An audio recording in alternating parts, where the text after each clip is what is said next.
Did you ever have a dream that was so big that you thought it was almost impossible to achieve? I've had those dreams. And while not every dream has become a reality, along the way I learned a powerful approach of picturing that has helped me achieve most. Since that day, I've had other dreams, other big dreams.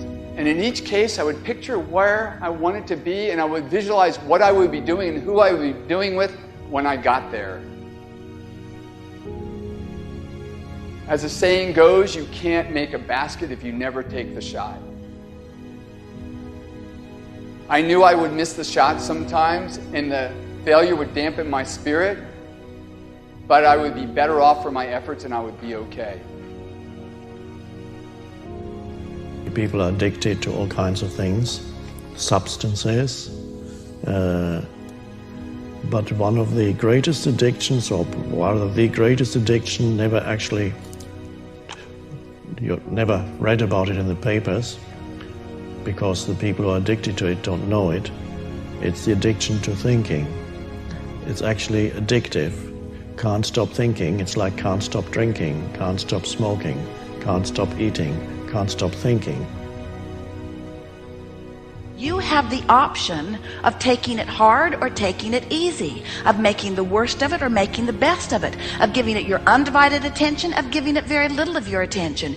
You have more control over your focus than most of you have been exercising. And when you begin caring about how you feel more than everything else put together, so that you exercise your ability to focus upon things that do feel good, you begin to discover that in every particle of the universe there is that which is wanted and lack of it.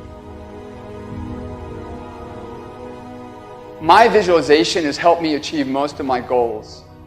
And what I learned along the way is it didn't take twice as much effort. It only took an extra 10%. When we fail, life continues as it is. We can stay in our comfort zone. Success, on the other hand, challenges us. It pushes us and it exposes us to rejection. How are we going to manage this new success? If you're not happy, you're not successful.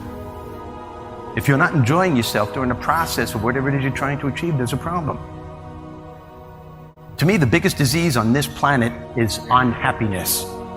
And the reason why people are unhappy is because we have a tendency to keep focusing, as I said, on what we don't have and what's not working in our lives, instead of allowing ourselves to shift our focus and our way of thinking. People always want to be like, follow your dreams, follow your dreams, follow your dreams. My dream was always to be a rap artist, right? But I had to get a job. So I had to focus on my job. And then I made money to follow my dream. One of the main reasons that people don't get what they want is because they don't actually figure out what it is. And the probability that you're going to get what would be good for you, let's say, which would even be better than what you want, right? Because, you might be wrong about what you want easily. But maybe you could get what would really be good for you. You have the freedom to think anything you want. You were born extremely confident. You came into this world knowing how wonderful you are. So choose new thoughts to think about yourself, and choose new words to tell yourself how magnificent you are, and that you deserve all the good that life has to offer. First thing in the morning and last thing in the evening, I want you to look into your eyes and say, I love you. I really love you. Your first goal, this is what I'm suggesting, your first goal when you open up your eyes should be to focus on the things that ignite your spirit and bring you joy. I want you to focus on the things that you appreciate in your life, the things that you're grateful for. I don't care who it is or what it is. Maybe it's the person lying next to you. Maybe you're thinking of your children. Maybe you're thinking of the dog or the cat lying by the side of the bed, a particular goal that you achieved. Maybe there's an event coming up on the weekend. Maybe you're meeting with your friends for lunch. You see, folks, it doesn't matter who it is or what it is. There's always something to be grateful for, to appreciate. And what I'm asking you to do in those few moments before you crank and get into your day is to focus on these things. Then why am I asking you to do this?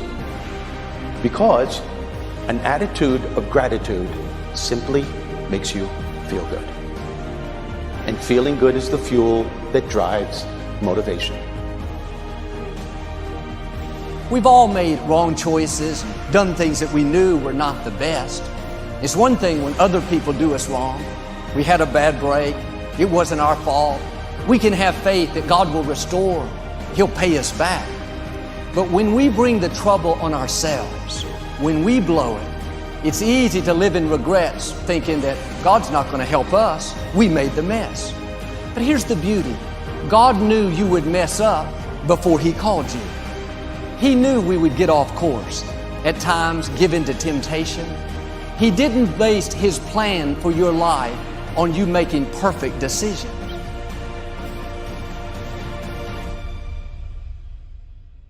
Through success, I represent the possibility of what you can achieve and what you can do with your life and your career. Other people's success represents the possibility of what you can do. Those are the records that you can sell. Those are the type of tours that you can do. Those are the kind of songs that you can produce and the songs that you can write. Those are the millions of dollars that you can get, or billions. Those are the type of architectural drawings and buildings that you can build. Those are the type of books that you can sell. Everybody else's success represents the possibility of what you can